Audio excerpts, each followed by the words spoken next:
have some actual good news this time. It's a thing that nobody gets about farm work. I am seeing a lot of people saying, yeah, farm workers should get paid better, and it'll make food so much more expensive. The first part is good, the second part is dead wrong. It seems we don't understand how fast professional farm workers are. The average tomato picker pulls about 650 pounds an hour. For them to get paid $20 an hour, that only costs 3 cents a pound. 3 cents a pound on tomatoes is not a lot of difference on the price at all. And how do I know this? It's because I was a farm worker, and now I'm a crop scientist who works with farmers on their logistics. Now I know 650 pounds an hour sounds kind of crazy, because it is kind of crazy, but that also just means filling one of these buckets every 3 minutes or so. That's doable for the average healthy adult. Now doing it in the heat for 10 hours a day for weeks in a row, that's the hard part. But what about the other crops? Well, the average orange picker pulls about 876 pounds an hour. If they get paid just 2 cents a pound, that comes out to $20 an hour. The sources I'm using for this are in the description/comments, by the way. These are very much in line with my experiences working out in the field. And these numbers help explain why it's so hard to automate farm labor. It's not that robots can't pick crops, it's that humans are really, really good at it. It is hard to make a robot that is better than people, faster than people. Not to be flippant, but humans are really good at getting food off of bushes and trees. We do have several million years worth of head start over the robots here. We also have real-life experience proving that we can pay farm workers a better wage, and prices went up so little,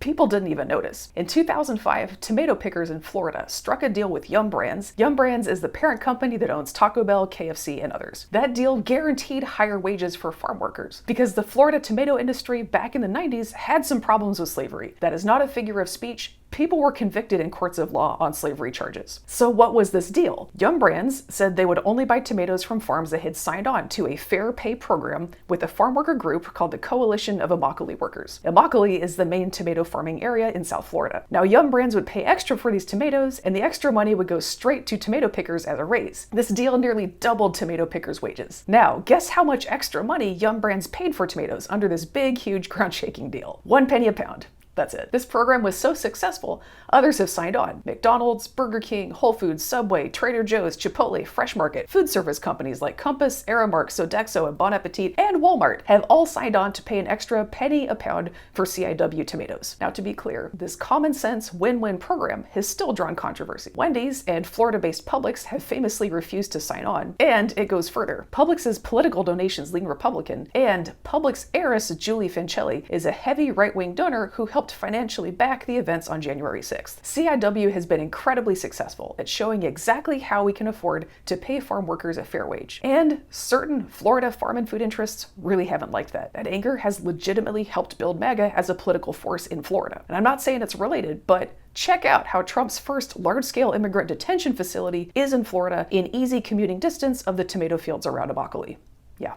The reality is, as a farmer, a lot of my fellow farmers would rather just not pay fair wages because the yield on hand-picked fruit and vegetables is several tons per acre. So every penny a pound you shave off of wages is hundreds of dollars per acre of profit in the farmer's pocket. That's not fun to think about, but it is the reality of the economics we're dealing with here. And hashtag not all farmers, because we can be proactive about making good money with our farm so we can pay workers well and still have plenty of money left over for ourselves. If you want to know more about what that looks like in real life, I even already did a video on how some farmers are doing it. That'll be linked in the comments, description, what have you. Unfortunately, what a lot of farms do, instead of be proactive about how they run their business, is just blame large corporations for not paying us as much as we'd like. So farmers are quote-unquote forced to pay poor wages. That's why CIW, after years of trying to work directly with farmers on wage issues with no success, went straight to these large corporations to make these deals. That stopped farms from passing the buck and saying, "Aw shucks, I'd love to pay fair wages, but I can't afford to." And you know what? It took time to get the big food corps to the table, but most of them ultimately signed on. In the end, these big corporations overall were a lot more amenable to working with farm workers to get a fair wage to happen than most of the farms were. It is what it is. The food businesses like Publix that have lined up against CIW's work and living wages for farm workers, it's not because paying farm workers properly will put these companies out of business. It's just generic anti-labor politics, not fighting for the survival of their business. So when you see people freaking out about how paying farm workers more would make food unaffordable, you can straighten them out. They might mean well. They might even be trying to make a point about how much we all owe the humble farm worker. But there are people and companies out there who want you to believe that paying farm workers enough to live live real life would mean you can't afford to eat. That it's either you or them. It's you versus the farm workers. But that's not how this works. That is disinformation about how the economy works, and it's exactly how certain financial interests are trying to get you to believe that gosh shucks golly, we just can't have a nice society without someone getting screwed. Because when people believe that, that's how they'll vote. They'll vote to allow companies to keep treating people this way. And I know it's wild that we even have to have this little talk about how yes, we can afford to pay real money for real work. But that is an argument people are making. So we might as well set the record straight. Farm workers work so hard is not just a nice little thing we say, it's real economics. They're moving so much fruit and veggies per hour, that means the cost per pound to us at the grocery store to pay them fairly is absolutely something we can afford, often without even noticing. And that's good news you can use. Y'all have a good one.